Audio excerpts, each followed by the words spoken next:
گفتوگۆ دەکەین چین لای بابەتێکی تر گفتوگۆ دەکەین لەسەر ئەو ڕۆژەی کە لە ناوچەکە دروست بووە بە تایبەت هێرشەکانی ئیسرائیل بۆ سەر بەشێک لە وڵاتانی ناوچەکە هێزەکانی ناوچەکە و کاردانەوەکان لە بەرامبەردا. لەم چوارچێوەیەدا کوردانی ڕۆژئاوا بە دوای پشتیوانیدا دەگەڕێن بە دوای ئەوەدا دەگەڕێن دەزانن لە مەترسیدان تورکیا کێشیان بۆ دروست دەکات ڕێگەنادا هەروە بمێننەوە لەبەرەوە لێرە و لەوێ هەندێک هەنگاو دەنێن هەندێک لەم هەنگاوانە بۆ تەمای نیگەرانی بە تایبەت لایەن هێز و لایەنەکانەوە بە تایبەت کۆمەڵی دادگەری لە کوردستان نەیشاردوێتەوە دوێنێ لە بەیاننامەیەکدا لە زاری وتەبێژەکەیانەوە نیگەرانی خۆیان یان دەڵێن ئەم هەڵوێستانە کە کوردانی ڕۆژاوە نواندویانە مای هەڵوەسە لەسەرکردنا گفتوگۆ لەسەر بابەتە دەکەین لەگەڵ زۆر بەڕێز کاک محەممەد حەکیم وتەبێژی کۆمەڵی دادگەری. کاک محەممەد سڵاو لێبێ سپاس دەکەم سپاس بە بەشداریکردنت لە بەرنامەی پرسی ڕۆژ لەگەڵمان ینی با هەر لەو لێدوانە ڕۆژنامەوانی دوێنێی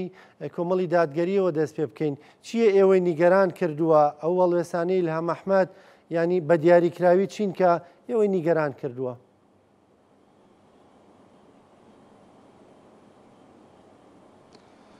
سواز بۆ جەنابتان سڵاو ڕێز بۆ بینەرانی کەناڵەکەتان ئێمە هەر لایەنێکی کوردستانی لە هەر بەشێکی کوردستان پێشوازی لە ڕۆڵی ئیسرائیل لە ناوچەکە و مغازەلە و جۆرە لە دڵداری لەگەڵ ئیسرائیلا بکە پێمان ناخۆشە پێی نیگەرانی چونکە ئیسرائیل پێمان وایە خاکی وڵاتێکی ئیسلامی و یەکێ لە پیرۆستترین مزگەوتەکانی مسلمانانی داگیر کردووە و زوڵم و ستەمیشی کردووە و قەتڵ و عامی کردووە و ئێمەش وەکو گەلێکی ستەم دیدە خۆتان نەزانن ئێمە وەکو خەباتی ڕزگاری خوازی گەلی کورد لە مێژوودا بەردەوام کەم جار نەبێ هاوسۆزی فەڵەستینیەکان بووین و کەمتر وایە هاوسۆزی زایۆنیزم بوو بێتین بۆیە لە ڕۆژاوایش کە زۆر جار داوای پشتیوانی لە لایەنە سیاسی کوردستانەکانی باشوورەکەن دەبێت هەندێک جاریش ڕەخنەکانمان قبولکەن هەندێک لێدوانیان سەبارەت بە ڕۆڵی ئیسرائیل و دۆستایەتیان لەگەڵ ئیسرائیل جێ نیگەرانیە و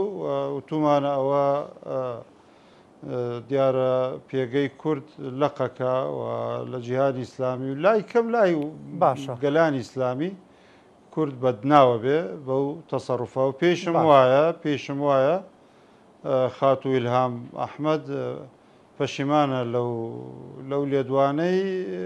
یان وەکو خۆی ئەڵێ لێدوانەکەیان لێ گۆڕیوم قسەیان بۆ دروست دەڵێ لێدوانی وام نەداوە ئەم شەو ساعت 12:30 شەو ڕەدم داوەتەوە بەڵێ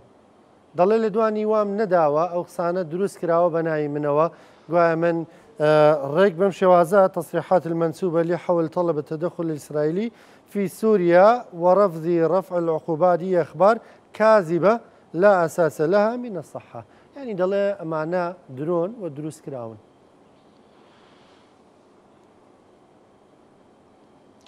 وڵایەڵێ کوێرچی تێ دوو چاوی ساغ ئێمەمانە لێدوانانە نەفەرمێن ئەو نەیچ سەرکردەیەکی ڕۆژاوە یان ڕۆژهەڵات یان باکوور یان باشوور باشە بە تاکو ئێستا هیچ هێزێکی سیاسی کوردستانی لە هەر پارچەیەک لە باشووری خۆشمان پەیوەندیەکی نهێنیە بێ خۆی مەزانین برادران لێرە جاروبار هەر یەن خەڵکی ئیسرائیلیەن و سەردانەکەنوانە بەڵام تاکو ئێستا کەس زاتی نەکردو بە ئاشکرا بڵێ بەسەر بۆ ئاگداری هەموو لایەک دەبێ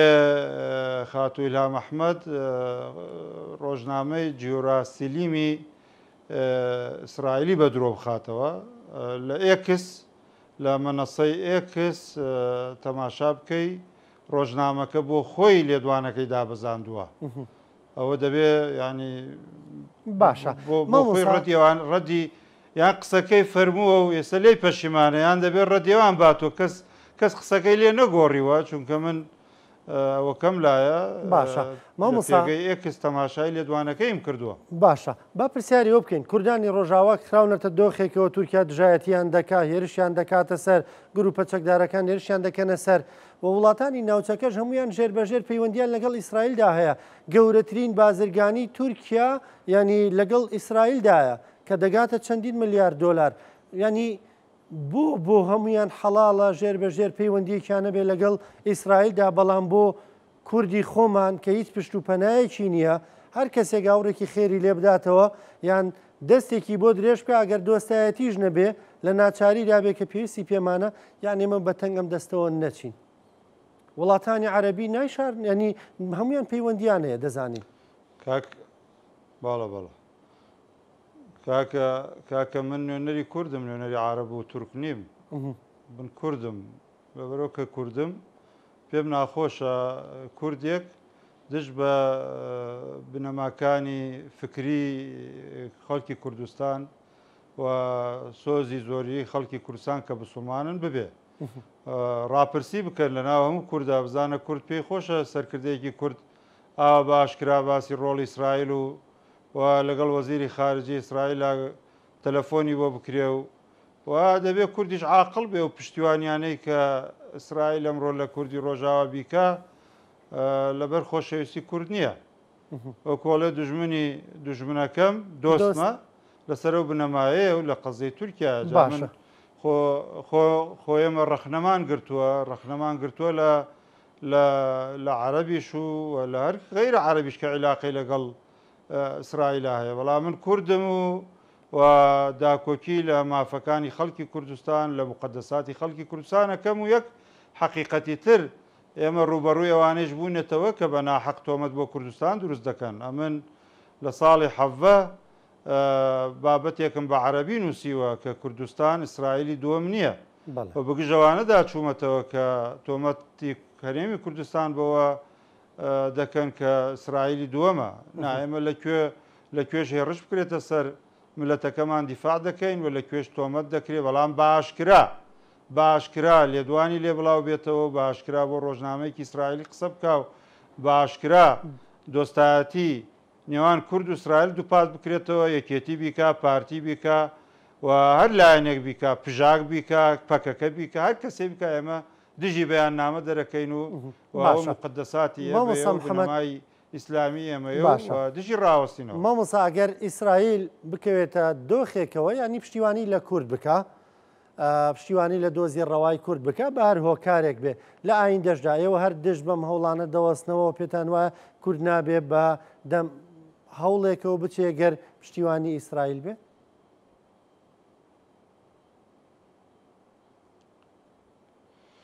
وڵای دەنگت لای من زۆر مامۆستا پرسیارەکەم ئەوەیە بە کورتی ئەگەر ئێواشیش دووبارەکەیتەوە پێشم خۆش نییە ئەم پرسە پێم خۆش نەبووە زۆر گەورە پرسیارەکەم ئەوەیە بە کورتی مترێ لە جەنابتانەوە چەند سەد مترێ لە کەناڵەکەی ئێوەوە خەڵکمانی گرتووە ئێستا پرسیاری ئەوەش لە بەڕێستەکە مامۆستا ئێستا پرسیاری ئەوەش دەکەین پرسیاری ئەوەش دووە مامۆستا پرسیاری ئەوەش دەکەین مامۆستا پرسیاری ئەوەش دەکەین ینی دو پرسیارم لەسەر ئەوەی بابەتی ئیسرائیل ئەگەر ئیسرائیل لە ئایندەشدا دەستێکی پشتیوانی بۆ کورد درێژ بکە نابێ کورد لەژێر هیچ بیانوویەکدا لە هیچ بارودۆخێکدا پشتیوانی لەم دەستە بکە یان بەدەم ئەم دەستەوە بچێ بە نهێنی یان بە ئاشکرا لە ئایندەشدایەوە هەر ڕەفزی ئەمە دەکەنەوە لە هەر دۆخێکدا بێ تاکو ئیسرائیل منداڵ و ژنی سڤیلی و خەڵکی سڤیلی فەڵەستینی بکوژێ و هێڕش بکاتە سەریان بەڵێ ئەمە لەگەڵەوەین هیچ کاتێک کورد لە هیچ شوێنێک و لە هیچ جێگایەک یارمەتی ئیسرائیلی قبول نەبێ بە تایبەت کە من بزانم ئیسرائیل لەبەر چاوی گەشی منی نییە لەبەر دژمنایەتی بەرامبەرەکەمێتی و ئەوەیش بۆ بابەتێکی چونکە تۆ تەماشای حکومەتە عەرەبیەکان مە بە تەسلیمی ئیسرائیل بوونە تۆ تەماشای گەلانی دەور و پشتمان بکە هیچ گەلێکی دەور و پشتی ئێمە دۆستایەتی ئیسرائیلی قبول نییە جا ئێمەش دەوڵەت نین تاکو پەرژینێکمانە بێ لە هێڕش و تۆمەتی خەڵکی بمان پارێز ئێمە خۆمان چینەوە تا باش وەزعی کورد نەختێ لەم عێراقە باشە ئەویش دۆخەکەمانە هەمومان کەوتونێتە سەر شەقام داوای موچەیەکەکەین حکوومەتی هەرێم و حکوومەتی عێراق پێیان دابیر ناکرێت. باشە مامۆسا هەرێم و بەغدا دەڵێن ڕێککەوتین بۆ 2025 ڕێککەوتنێکیان ڕاگەیاندووە پێتان وایە 2025 تر موچەی خەڵک زامنە ینی بڕواتان بەڵێن بەو قسانە هەیە بەو ڕێککەوتانە هەیە ناوەڵا بڕوامان نییە هیچ بڕایەکمان نییە تاکو لە ئەرزی واقع نەیبینین حکوومەتی هەرێم با فەرمێ بە پەلە موچەی مانگی 12 دابش بکە و لە دوو شاین دوو دابش بکە تاکو متمانەیە بدە بم بدات بە موچە خۆرانی هەرێمی کوردستان و بەداخەوە دەبوو حکوومەتی هەرێم لای کەم زۆنەکە یەکێتی وەکو حکوومەت سەردانی مانگرتوەکانی بکردایە من پێم باش و کاقوبات خۆی سەردانی بکردایە و بچوایەتە لایەن و گوێ لێ بگرتنایە نەک بە سەرزاری وتەبێژەکە بەو شێوەیە وەڵامی مانگرتووی مامۆستایان بدرێتەوە. باشە مامۆسا کەواتایەوە بە گومانن لە ڕێکەوتنەکە و پێتان وانییە ڕێکەوتنەکە جێبەجێ بکرێ پێتان وایە لاەن هەرێمەوە جێبەجێ ناکرێ چونکە لە ناوڕۆکی ڕێکەوتنەکە دەڵێ دەبێت نیوەیدا تەسلیمی بەغدا بکرێ یان بەغداش کێشەمان بۆ دروست دەکات جارجار. کاکە لە پەسەندکردنی یاسای بودجە 23 24 25 دیسان کراوە هەڵا و شەڕەپۆست کرا مەوت ئەمە بەرهەمی جوهد و ماندووبوونی منە و ئەمی ترەوت نەخێری منە و یەکێتی و پارتی کەوتنە منافەسەکردن و وەزیری دارایی گۆڕان لەولاوە و بەڵام دوایی ئەوە بوو دۆخی 22 و 23 و 24 بینیمان لەبەرەوە خەڵک بەم بەیان نامانە و بەم قسانە بەڕاستی هیچ متمانەیەکی لا دروست نابێ متمانە بەوە دروست دەبێ ئەو هەر موچە خۆرێک لە هەولێر بچێ بۆ سلێمانی لە سلێمانی بێت بۆ هەولێر ئەو هەموو بارە نەوت و قیر و نەوتی ڕەش و ئەو بەس بۆ ڕسمە ببینێ دڵنیا بێ کە موچەکەی خوراوە و دزراوە و باشە بام حکوومەتە ئازا بێ موچەی مانگی 12 موچەخۆران و یەکیش تەسلیم کە لە دوو شاین دوو تەسلیم کە ئیجا ئتمینانێکیان لا دروست دەبێت کە موچەی ساڵی 25 زامن کراوە. مامۆسام گومانەتان لە ڕێکەوتنەکە پەیوەندی بۆیە کە بڕیارتاندا ئۆپۆزیۆن بن لە کابینەی ئایندەدا هەر نەشوونەتە پەرلەمانی کوردستانەوە ئەنی پەیوەندی بۆیە یان ئەگەر بشوونایەتە حکوومەت هەر هەمان بۆ چوونتان دەبوو.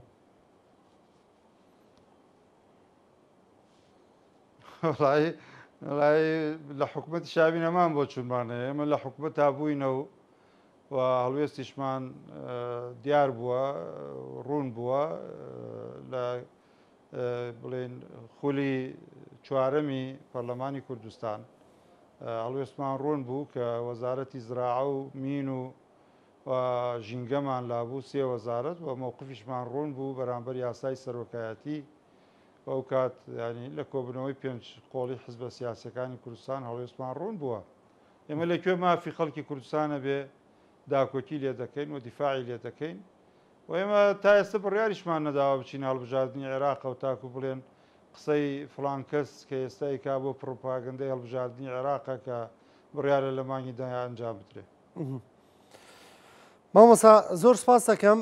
سپاس بۆ بەشداریکردنت لە بەرنامەی پرسی ڕۆژ سپاس بۆ ڕوونکردنەوەکانت سپاس کە لەگەڵمان بووی